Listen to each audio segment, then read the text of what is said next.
Hello and welcome to Dry Dock episode 72, with today's questions being taken from the Crown Colony video, the Quebec video, and the absolute slew of videos that went up during that week.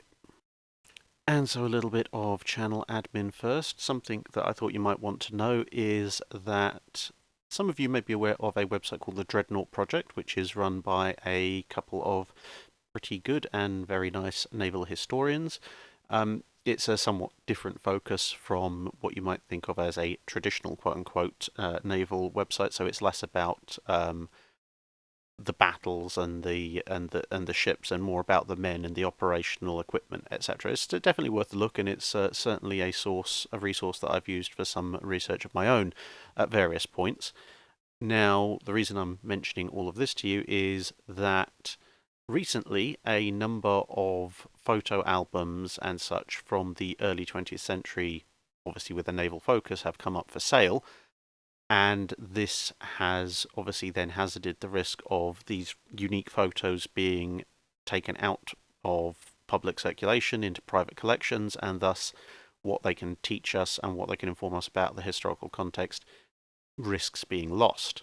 So having had this being brought to my attention over Twitter, of all things, I got in contact with one of the two wonderful people who runs the Dreadnought Project, and we've agreed to sort of pool our time and effort, and to an extent resources, to try and preserve as much of these as we can, with me relying more so on them to sort of point me in the direction of the more valuable resources, and then with some of the money that's earned by the channel, then that money is going into preserving those images, and then when those images arrive, they'll be scanned in, uploaded, and then I will be making them available for public use. They'll be in the public domain forevermore after that. So, yeah, that's just a little bit of good news for you, and hopefully within the next few weeks you'll start to see those scans in high res coming up on the Dreadnought Project. I'll mention that a few more times in the dry dock when I can give you some links to go and have a look at them. So other than that, slight delay messing around with the Holiday Inn in America for some of the overnight stays that I've got to do, so my schedule is not 100% complete, unfortunately, although I did promise it for this week, but hopefully be available for next week in full detail. Lucid Nonsense asks, it seems the British got good service from their early to mid-20th century monitors. Was it unique to the Royal Navy? Did other navies deploy them as well? And did they engage other naval units? So there was fairly widespread use of riverine monitors, one of which was the Leitha, which we've done a review on. But the Germans, various Eastern European countries, obviously including Austria-Hungary, and the Russians all deployed riverine monitors, unsurprisingly enough, on the rivers. But in terms of the ocean-going monitors, that it was a little bit less widespread. So in World War I and World War II collectively, the British ran monitors in both of those conflicts. The Americans still had some monitors, literally Civil War era relics, although some of them had spent a lot of time on the stocks, plus a few relatively new builds that had been constructed just this side of the turn of the 20th century, but they didn't see active combat. They were primarily used as submarine tender and guard ships back in the States. Then you had a couple of others. There was an Italian one, the Far di Bruno. Yes, the one that looks like a sunken shed with a gun and a mast stuck on top. But by and large, they were used in their intended role as shore attack vessels. They didn't tend to engage in battles with other naval units, with the sole real exception of a couple of British monitors that were unlucky enough to get caught by Yavuz Sultan Selim I, aka SMS Goeben, during operations off the Dardanelles, and that didn't go particularly well, with one of them managing to get itself sunk in that action. The main reason why they're not especially good at surface-to-surface combat, apart from their relatively small size, is the fact that there's only 2 guns, or in the case of the ship above, 1 massive gun, which, as we've discussed in other videos, is not particularly ideal when it comes to engaging in a long-distance surface action, because there aren't enough guns present to get an accurate salvo on a moving target. William asks, how many ships were sunk or damaged by a Fritz X bomb, and do you think it was worth the effort of Germany developing and producing it versus other anti-shipping weapons? It's somewhat difficult to pin down precise numbers because Fritz X was often used in combination with the HS-293 guided missile, as well as conventional torpedo and bomb attacks, because there were very restricted numbers of Luftwaffe units that could actually carry the guided munitions. And between that mixed attack profile and, well, the fact it's sometimes a bit difficult to examine ships that go down pretty quickly, working out exactly who killed what and who damaged what can be somewhat of a difficult task. What we know, at least what I know, is that for definite HMS Spartan and the Italian battleship Roma were sunk by Fritz X.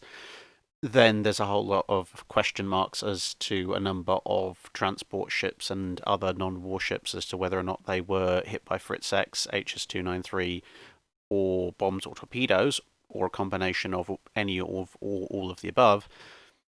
And then when you get into damaged ships, it's even worse. So, for example, we know that, say, HMS Warspite and USS Savannah were some of the more famous victims of Fritz X but survived. But then when you get into damaged vessels, it just, similar to whether or not a vessel was sunk, whether or not a vessel was damaged by Fritz X or an HS-293 or something else.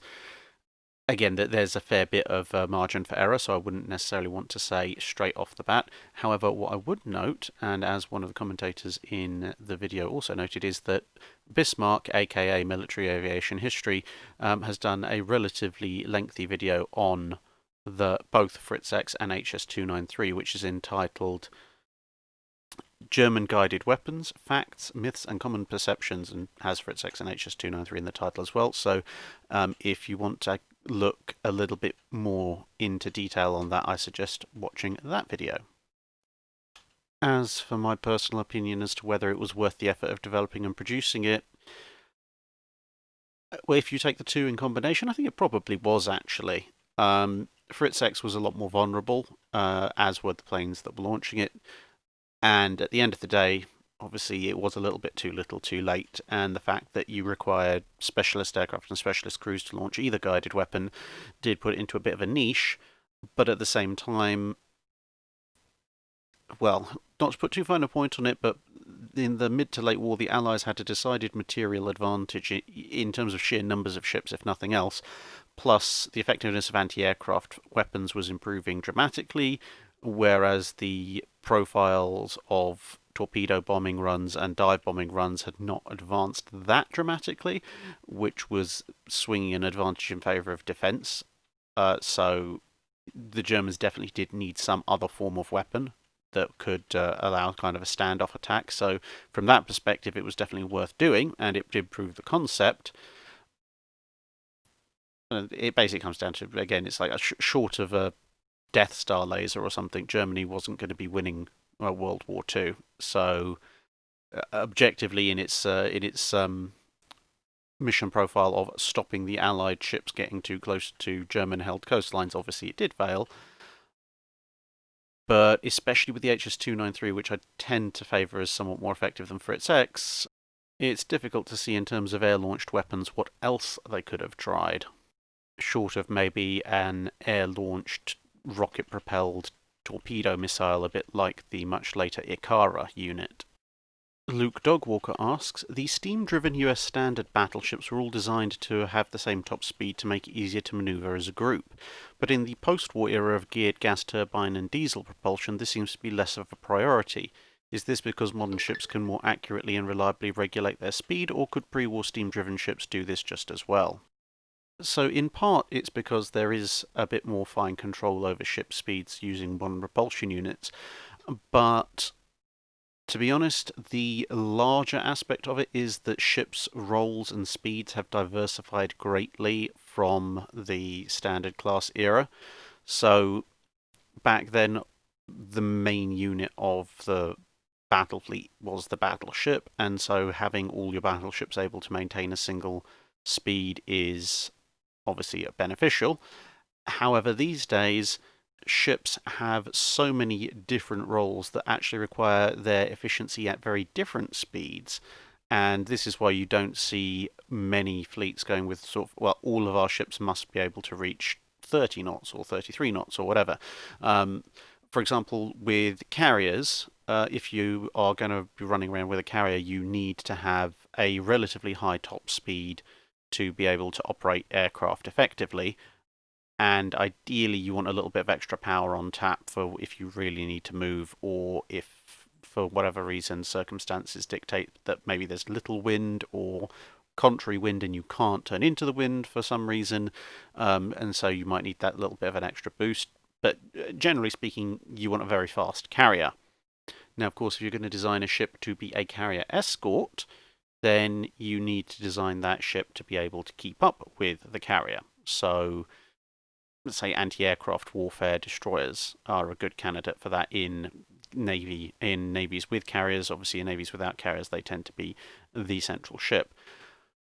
But with them being usually non-nuclear powered, you usually want them to be able to cruise efficiently at a lower speed as well, and the carrier can generally operate alongside those lines. But then once you start to diversify out, you basically start to look at, okay, well, what other roles do these ships have? An anti-aircraft warfare destroyer, for example, should have a relatively high cruising speed because it's going to spend most of its time with a carrier, at least in carrier-based nations, as we said, whereas an anti-submarine warfare ship will want, generally speaking, if it's going to be part of an escort group, a relatively high top burst speed, but that doesn't have to be very efficient because most of its work is going to be done at relatively low speed. So you want it to be efficient at a very low speed of cruising relative to perhaps some other ships. Obviously, if you don't have a carrier, you can afford to have an anti-submarine ship that's not got the world's most groundbreaking top speed because, again, you're generally going to be operating at a lower speed. And minesweepers, obviously not going to be operating with any kind of major task group directly, and all of their work is at low speed as well, and so on and so forth through all sorts of various ship classes. Landing ships, for example, you generally just want to go at a steady pace from point A to point B. There's no particularly massive performance concerns you need out of them, unless you're the US Navy and you decide to use them as miniature carriers as well, in which case, obviously, you need them to be a bit faster. But anyway, yeah, so basically what it comes down to is that the roles of ships in a modern navy are much more diverse and require much more diverse speed profiles as compared to the all-gun era where the battle line was king. And so, because of that, various types of modern ships are designed with different top speeds and different efficient cruise speeds in mind that don't actually generally tend to relate to each other unless there's a direct interplay in their major roles, such as carriers and air defense destroyers. Keith Moore asks, could you do a comparison of the 40mm pom-pom and the 40mm Bofors gun? So much has been said about the 40mm, both the pom-pom and the Bofors versions. So, well, a full comparison would take quite a while, but I'll try and do a quick comparison. The two were a lot closer than you might actually think, at least by the mid-war period.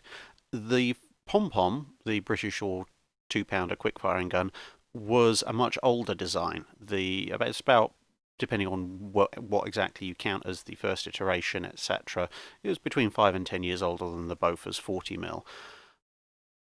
But that said, its main difference was muzzle velocity.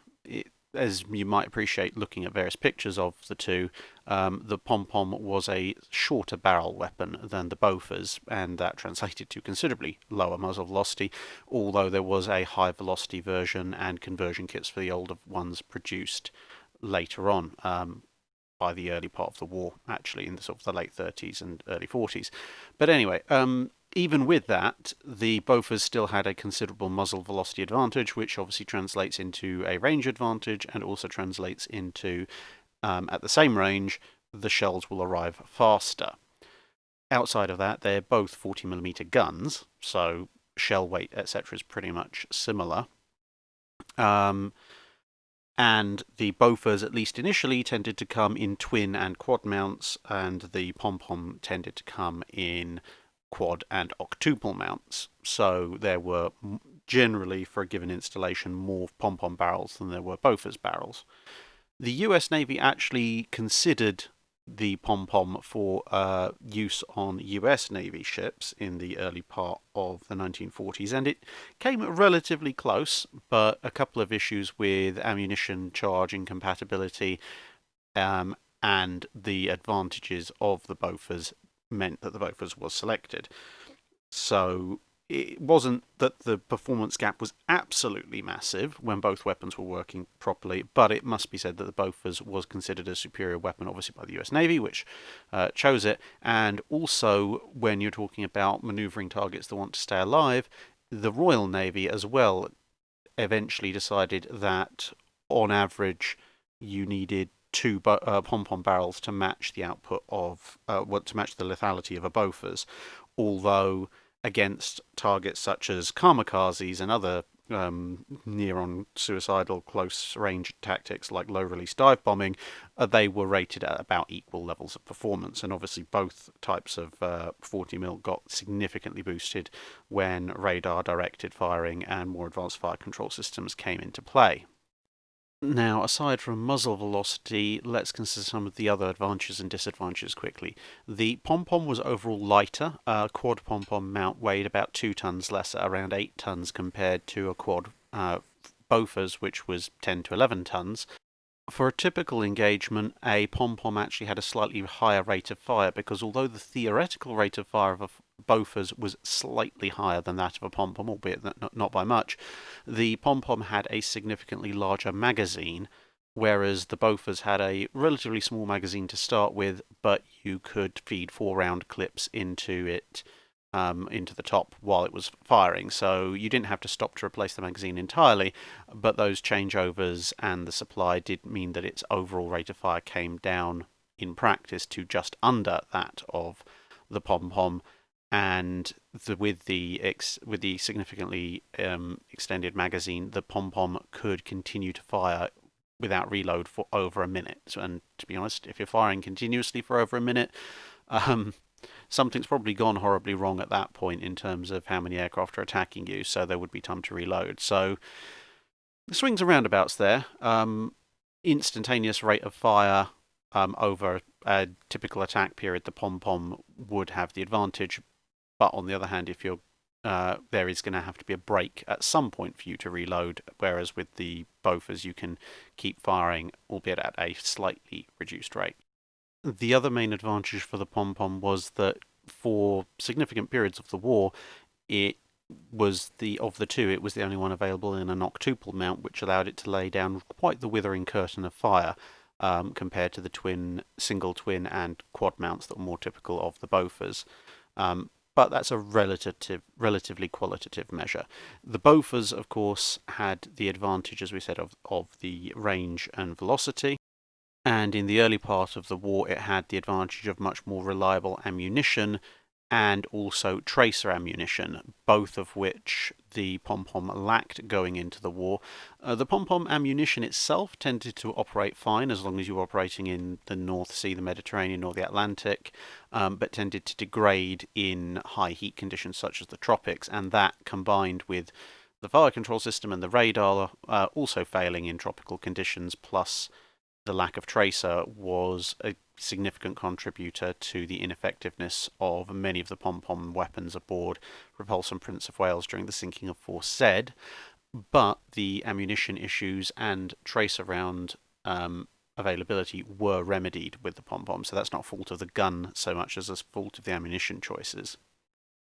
But overall, really, it was that higher muzzle velocity and resulting better accuracy, shorter time of flight, and longer range that gave the Bofors the primary advantage over the pom-pom, and which saw it eventually replace the pom-pom in British service as well as American service, although it took a lot longer to work its way into the British Navy because, as we said, although the pom-pom is often derided for its failures at Force Z, it's not necessarily a fair comparison for its performance throughout the entire war, and it was a decent and serviceable weapon. It's just the Bofors was a superb weapon, especially, of course, once you've stolen the Dutch stabilised mountings.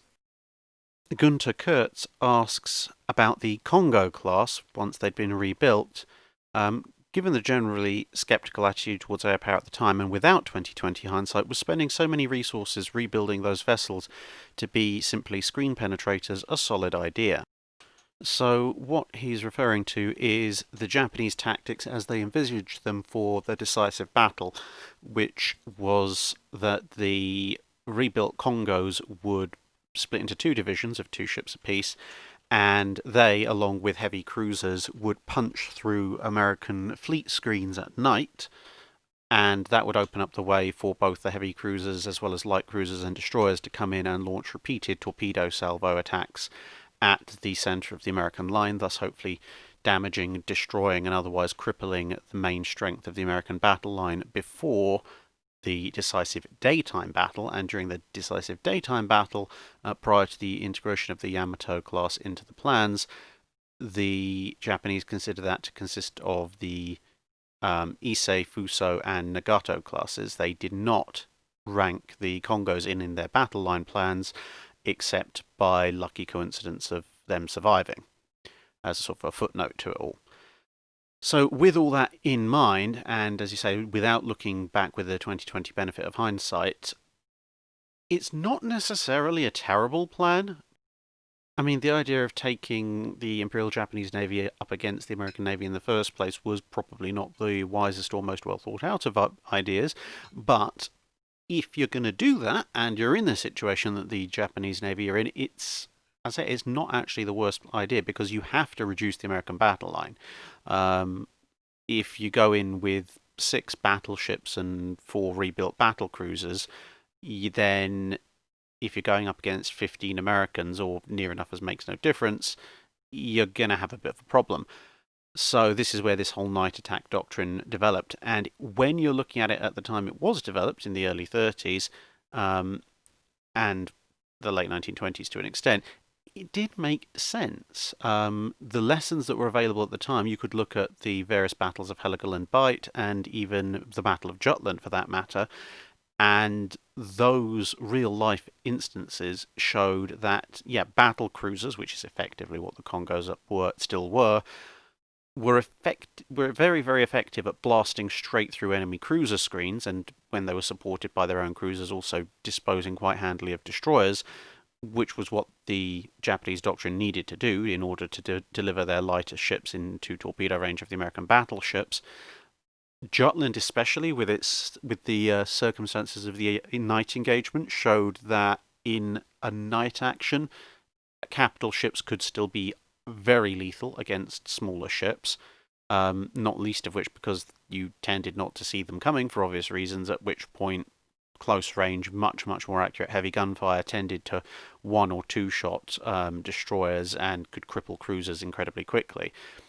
And bearing in mind that the whole battle strategy did anticipate that all of the Congos might well be lost, ensuring that that massive torpedo strike got home, with all that information in mind, it actually makes an awful lot of sense. You would use the Congos as kind of a heavy battering ram, and bearing in mind the Japanese trained extensively for night action and in a pre-radar environment, the Congos quite possibly would have punched through and destroyed pretty much anything the Americans had out as a nighttime fleet screen, and they would have been likely saved from the kind of return close range mauling that killed Hiei in the historical World War II scenarios by the fact they would obviously be heavily escorted by the heavy cruisers, which would be coming in to do the same job, assuming, of course, they didn't just batter their way through the American heavy cruisers themselves.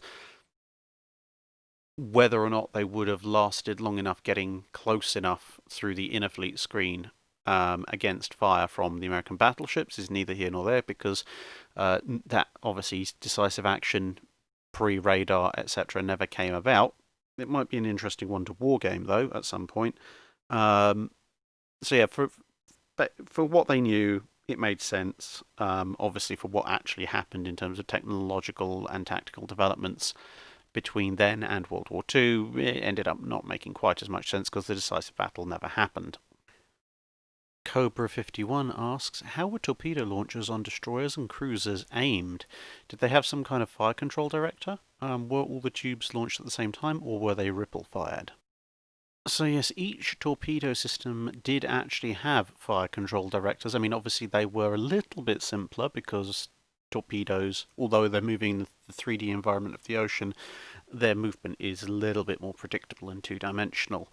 As you can see with this launcher, amongst other things. But yeah, each torpedo launcher system would either have fire control systems built into it, such as, I say, all the Japanese torpedo turret type units, but other times the torpedo launchers would have a torpedo director set that was nearby, and those would be used to estimate the basically do the same job as a full-on fire control computer. So you'd be looking at enemy estimated speed, your estimated speed, the known fixed speed of the torpedo, and then that would spit out an angle and speed setting that you needed to put your torpedoes at. In terms of the launch, generally you would try and fire them one after the other, but you could, in extreme circumstances, fire them near enough simultaneously, although it wasn't necessarily such a good idea, because although torpedoes look small relative to ships, they are still quite heavy objects. They are effectively miniature submarines, and if you've got a quad or quintuple launcher, you probably don't want to be lobbing them all into something as unpredictable as the ocean with waves and such all at the same time. Testudines asks, could you go into detail as to the cost of operating a naval power? He asks, first post-Ironclad to post-World War II, and if that's too broad, maybe specifically during the interwar period. Ah, well, you have come to the right place indeed, because I can tell you exactly how much it cost to run a navy of a first-rate power in the interwar period, because I managed to snaffle myself a copy of the naval estimates for the Royal Navy for 1937. So, let me go and get it for you. And this actually has a useful table that shows the naval expenditure all the way from 1928 through to 1937. Now, the true cost in 1937 for actually running the Navy, the grand total, was £108,016,287. However, of that, there were what were called appropriations in aid of £29,951,287, and what these are basically payments from other locations. So the money's still having to be expended, but it's not money from the actual naval budget itself. So this is things like at the time contributions from the colonies for the expenditure that the Royal Navy was putting into keeping them safe, committed sums from other departments, reimbursements. So if the Navy carried supplies for an army garrison or conducted relief work, then that money would come from other parts of the budget, and so on and so forth.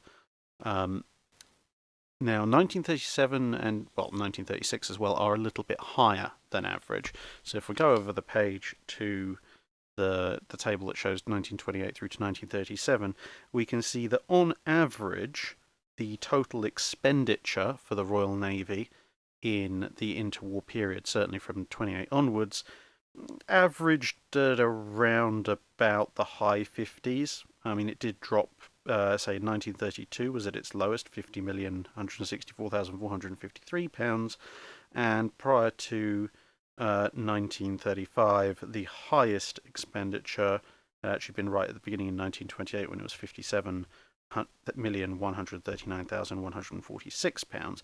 Now, the Navy estimates books are absolutely fascinating for the average, for the sort of interested naval historian. It breaks down costs right down to the annual salary of the typist in the mine warfare design department. But then at the same time, it just aggregates together massive swathes like all quick-firing anti-aircraft guns. But there you go. Whoever wrote it obviously had a lot of fun. But in 1935, you can see there's actually a big tick up in expenditure to just under 65 million, and then it hovers around 80 million in 1936 and 1937, which is about a 60% increase in the total budget. But you might ask, well, where is all this coming from? Well, you can actually see, because it's all broken down in this table into 15 major categories, and where the biggest increases are found are actually the Fleet Air Arm. I mean, fair enough, the Royal Navy's only just got control back over it, but the Fleet Air Arm was averaging about £1 to £1.5 million in budget, but in 1937 it was estimated to have a £4.2 million budget, so almost 3 to 4 times as much money was being spent on the Fleet Air Arm in 1937, presumably to modernise and expand its air fleet and to equip the new carriers. Then the next figure that jumps out as very obviously having gone up is scientific services. So this is basically your R&D, which has gone up by about 20%, from around about 350 to £400,000 to nearly £600,000. Then you've got the other one, which is the building work. So obviously 35, 36, 37, this is when the Royal Navy is desperately trying to rearm. New classes of ship are being built, especially the King George V class battleships. So when you look under shipbuilding, repairs and maintenance, the cost for personnel, obviously more crew have gone up. The average being just over 6 million is now 8.5. Material has gone up from an average of about 4.5 million to just under 9 million, and contract work, which is obviously paying people to build the new ships and refit the old ones, has gone up considerably. So in the early 1930s, it's around 5 to 7 million, depending on the year, and in 1937, it's 14.6 million, with it having been even higher in 1936, presumably because they'd just laid down and were working on the bulk, the first major bits and pieces of the first King George V's. Unsurprisingly, the naval armaments budget has also pretty much doubled from around 3.2 to 3.5 million up to 7.7 million. Works and buildings gone up slightly, but not very much. So let me go through a full breakdown of the figures for you specifically for the 1937 estimate. The average number of people in the Navy has gone up, 112,000 men, compared to the sort of low 90s that we'd hovered at previously. The wages for officers and men stand at £14,181,000, so that's actually quite significant on a total expenditure of £78,065,000 once you've taken into account the various allocations from outside the budget. The wage bill of the Royal Navy at this point is about 20% of its total expenditure. You've then got victualling and clothing, which is feeding and clothing everybody. So that's costing you about 4 million, specifically £3,978,000. Medical establishments, so hospitals and treatment, £411,400. Fleet Air Arm, as we said, 4.2 million. Educational services, £207,500. Scientific services, the R&D, £586,000. £373,300 for the Royal Navy Reserves. Personnel for shipbuilding, repairs and maintenance, £8,583,000. Material, £8,887,700. Contract work, £14,662,800. Naval armament, £7,769,700. Works and buildings, etc., £2,093,000. Miscellaneous effective services, a wonderful term, £812,600. The Admiralty Office, £1,459,000. Then we have non-effective services for officers, and then non-effective services for men, which is 3,174,000 and 5,386,000. So about £8.5 million, which is about 12% of the budget, is being spent on things like long-term medical care, pensions, and war widows, etc. So that's another big cost. And then lastly, you have civil superannuation, etc. So this is people on half pay and stuff like that. £1,309,000. So that gives you pretty much a breakdown of exactly what it was going to cost to run the Navy in 1937. But as I say, it's broken down to near enough painfully tiny detail. So, for example, we have on page 85, there's the salary of a assistant school mistress in Bermuda. There's only one of them, but she's paid £211 for the year. There's also the electrical bill for the dockyard schools at home and abroad, which added up to a total of £150 over the year. The wages of the police force. They needed to increase the number of Royal Navy police in Colombo from 2 to 3, and this was going to cost them £80. And it goes on and on like this. They really have broken down everything. You can also see the kind of stuff that they're doing to support the naval build-up. For example, they're widening the number 1 dock at Gibraltar, which is going to cost them £450,000 total, with an expenditure in 1937 to be £60,000, because obviously this is an ongoing thing. And this is one of the things you'll find, is that the cost for an entire ship or an entire section of large work like that isn't actually contained in any one year's budget. This is it's all broken down across the various years that they're actually going to be doing it. So if we go a bit further along, once we get out of the Admiralty Office and such like, we end up finding, for example, how much it costs to retire somebody, and further on, there's lists of, they've still got lists of prize money, grants under injuries of war, allowances, injury grants again. Here we go. So we've got dockyard built ships, contract built ships, and other vessels. And so we can go through and we can see what ships are being built. So let's go and have a look at the first page.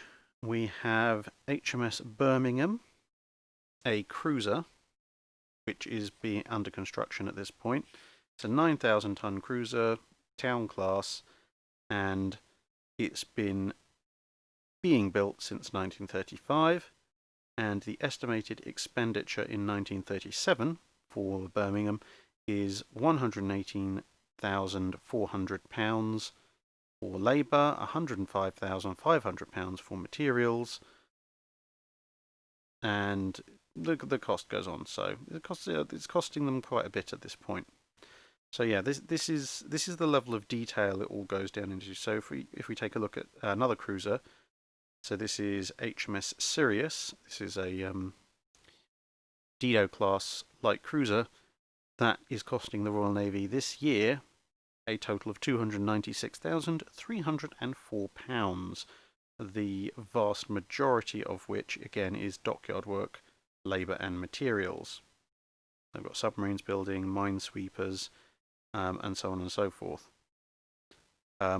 Whereas if you take a look at something like the King George V, which was laid down the year before in 1936, or indeed Prince of Wales, the cost of labour and materials is relatively minimal, because most of that has been bought in the previous year, but then the cost of the work on the whole machinery and gun mountings is quite vast. So each of those is costing the Navy just under £1 million for that year. So yeah, that's a quick passing detail on how much the Navy cost. was costing. And if you want to know some more figures from that, please do let me know, because as I say, I've got several hundred pages of that information.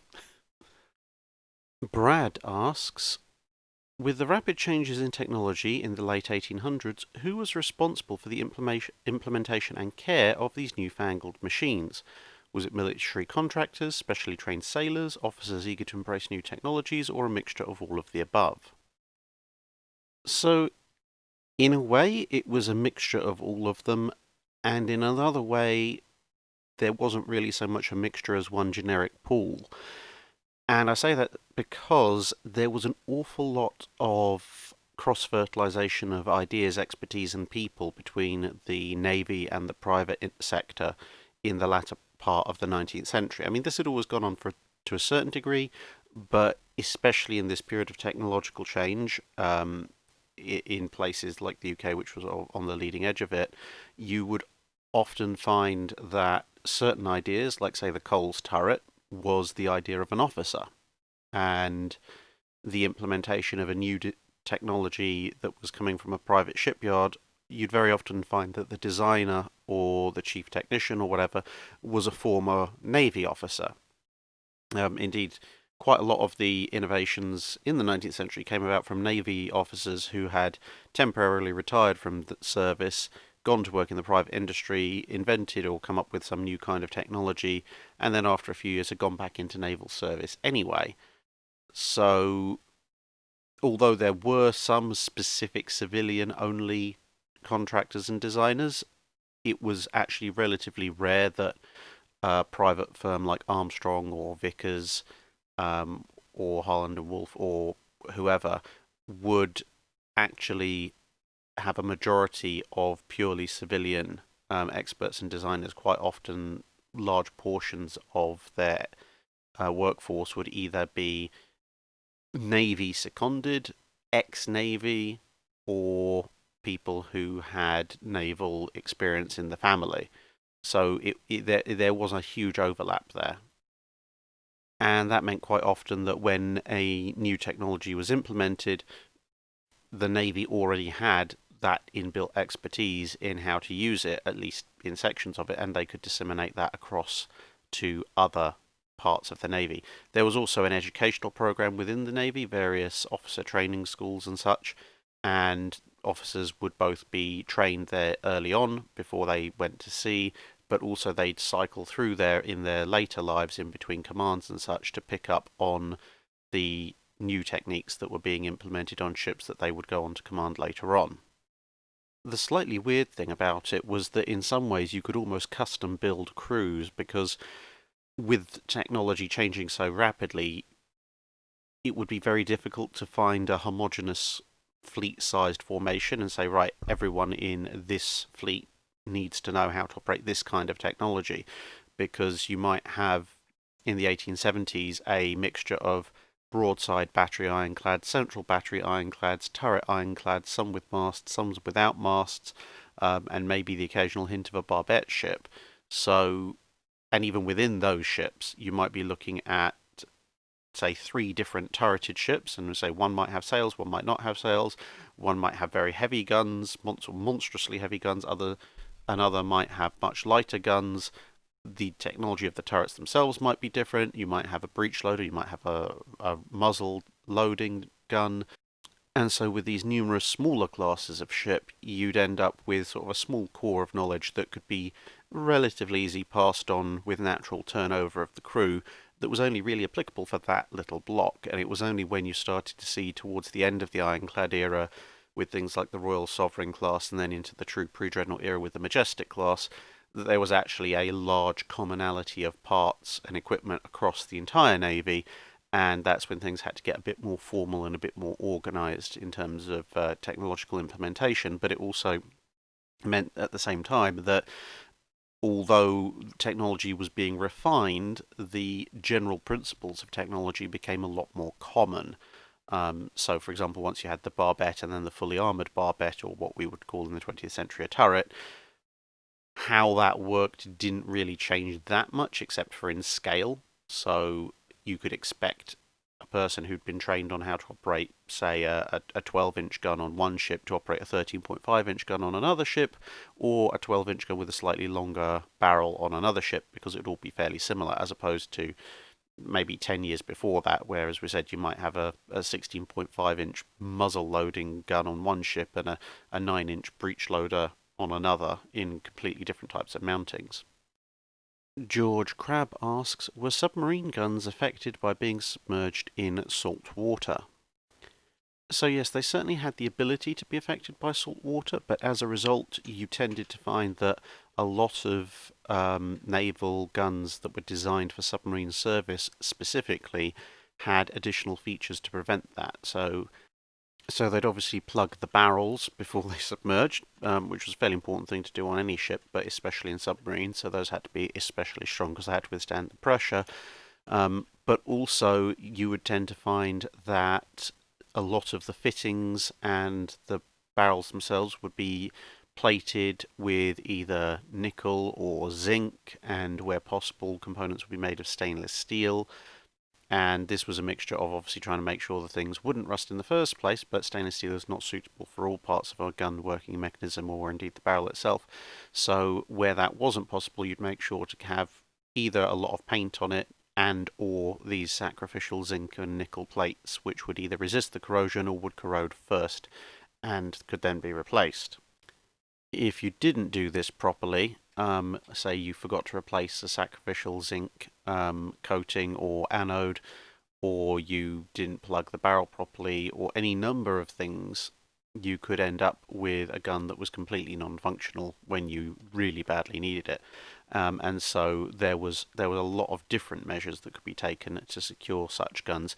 Where guns were taken and mounted on submarines from surface ships, they either didn't last especially long, or they had to be specially retrofitted with these kinds of protective measures before they were taken out to sea. Bill Brockman asks, most alternative scenarios to Samar have posited Halsey leaving Admiral Lee and Task Force 34 to guard the strait and putting the US fast battleships against center force. But Admiral Oldendorf wrote of the battle in April 1959, saying that if Admiral Sprague had known Kurita was coming, he would have withdrawn the Taffy task forces, and Kurita would have instead met Oldendorf with the old battleships and cruisers with depleted magazines, presumably after Surigao Strait. Oldendorf would have also used the destroyers from the amphibious command that still had torpedoes, plus the light cruiser Nashville. Undoubtedly, the 18 escort carriers from the three Taffies would have attacked Kurita as well. How do you see this battle developing? So, in many ways, this is actually a slight variant on one of the alternate Battle of Samar scenarios that was discussed in the video that I did about the potential alternate battle. So, I'd refer you to that as a starting point, and then not to repeat that entire video here. The slight alteration in the scenario that's posited here is that the 7th Fleet shows up after Surigao Strait, so it's got depleted magazines and is running a bit low on AP shells. So broadly, I would stick somewhat with the findings that I made in the alternate history video, but with the AP shells running relatively low, it does swing the battle potentially slightly in the Japanese's favour. With obviously a lot of the issues with Taffy 3 being the use of AP shells because they thought the ships were larger than they were, whereas using AP shells against 7th Fleet is pretty much exactly what you'd need to do.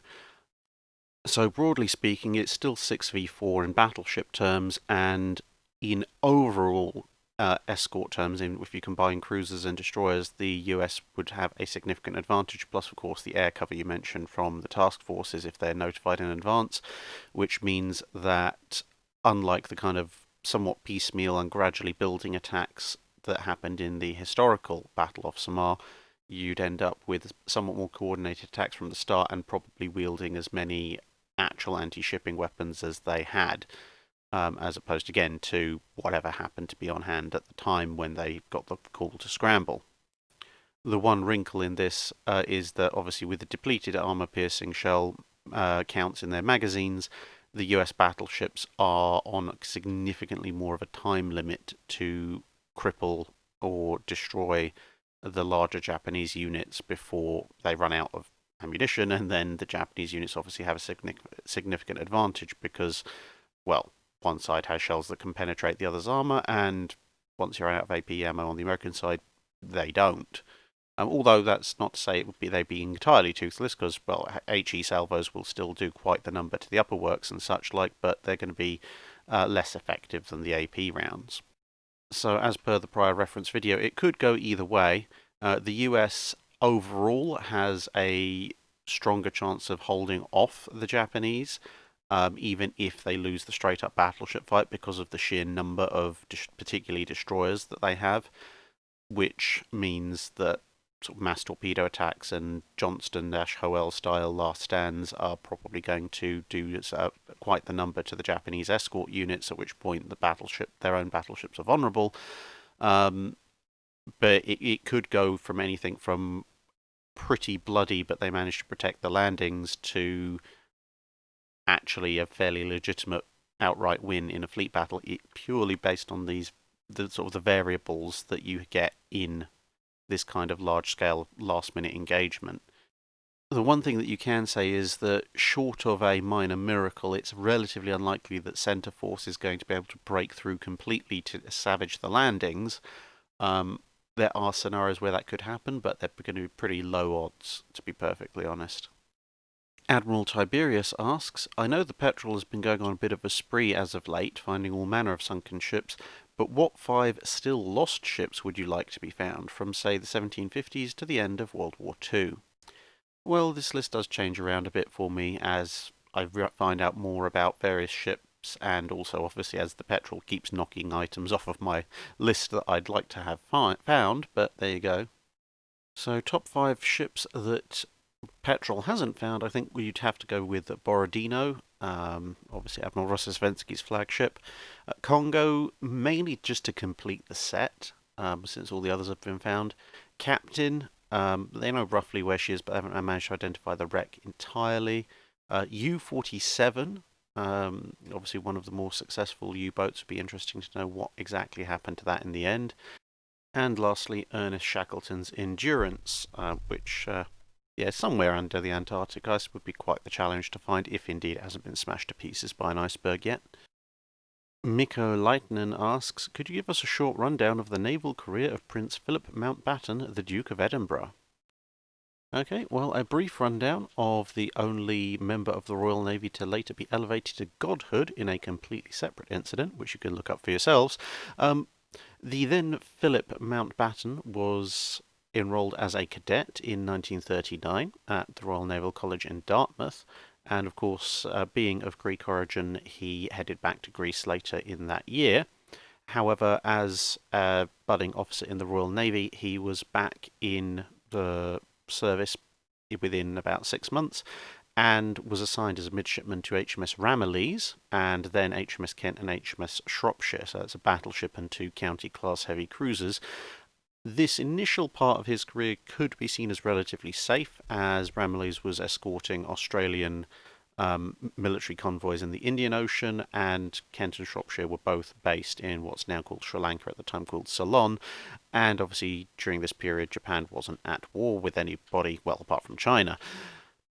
However, by the latter part of 1940, in October to be precise, he was transferred over to the battleship HMS Valiant, which was in the Mediterranean Fleet, which was decidedly not a safe posting. And during this period, he was actually involved in the Battle of Crete, which was obviously quite a dangerous activity, given how many ships the Royal Navy lost there. And he was also present at the Battle of Cape Matapan, interestingly enough, and he actually got a mention in dispatches, because of all the places to be on the Valiant, which was obviously relatively well protected, he was actually controlling the battleship searchlights, which was one of the few positions that was not particularly well protected, and so, along with obviously the searchlight operators aboard the other 2 Queen Elizabeths present, he was near enough directly responsible for the destruction of the Italian heavy cruisers that were caught and destroyed in that fight. He then went on to serve primarily on destroyers in mid-1942, He was aboard HMS Wallace and then was on convoy escort duty on the east coast of the UK, that's in the North Sea, where the ship obviously came under attack from, the ship and its convoy came under attack from the Luftwaffe and U-boats. Then it was back into the Mediterranean for a brief period, as Wallace was assigned as part of Operation Husky, the invasion of Sicily, where there were all manner of destructive ordnance raining down from the skies, to the point that he actually ended up setting a bunch of smoke floats on a raft and set that off into the night to distract bombers who were looking for signs of enemy shipping. He was then transferred to another destroyer, HMS Whelp, rather wonderfully named, where he ended up as part of the British Pacific Fleet's anti-kamikaze screen, and that's where he was at the end of the war when the Japanese surrender was signed in Tokyo Bay, and he was present for that, although obviously as a Royal Navy officer, not in a role as a royal at that point. He was then back into the UK after World War II, where he was posted as an instructor for the Petty Officers School, and at that point is where he entered the realms of the British royal family, and therefore his career becomes more royal than royal naval. Robert Henry Ilston asks, the manufacturing and logistic capability of the US during World War II is the stuff of legends, but to get a better idea of it, could you do a more expansive alternate history of how the US would have dealt with Japan if they did not have to focus on a Europe first strategy for whatever reason? What would their strategy have been, and how would it have played out if the entire industrial and military capacity of the US had been focused on the Pacific theatre instead of being divided between Europe and the Pacific? Well, the interesting thing about this is that, assuming that the Pearl Harbor attack goes off as it does, not a tremendous amount changes initially in, say, the first probably year and a half of the war. And that's because of a factor that a lot of people don't actually tend to appreciate. Everyone goes on to varying degrees about how devastated the Japanese carrier forces were, especially after Midway. And that's all fair enough. But in actual fact, the US pre-war carrier fleet took an absolute pasting during the first year or so of World War II. So what do I mean by that? Well, the US entered the war with a number of carriers. They had Langley, which wasn't much use to anybody as an actual aircraft carrier and was indeed being used as a transport ship. Then you had Lexington and Saratoga, and then you had Ranger, Yorktown, Enterprise, Wasp, and Hornet. Now, by the end of 1942, Langley, Lexington, Yorktown, Wasp, and Hornet had all been sunk. Of the pre-war fleet, all that was left was Enterprise, Saratoga, and Ranger. And of those, Enterprise was in desperate need of repair after taking damage, which left the Saratoga and the Ranger as the only operational US carriers, fleet carriers that is, period. And to give you some idea of what the US Navy thought of Ranger, despite the fact that Saratoga was the only operational carrier in the Pacific, they still didn't bring Ranger into the Pacific. They instead preferred to borrow HMS Victorious from the Royal Navy.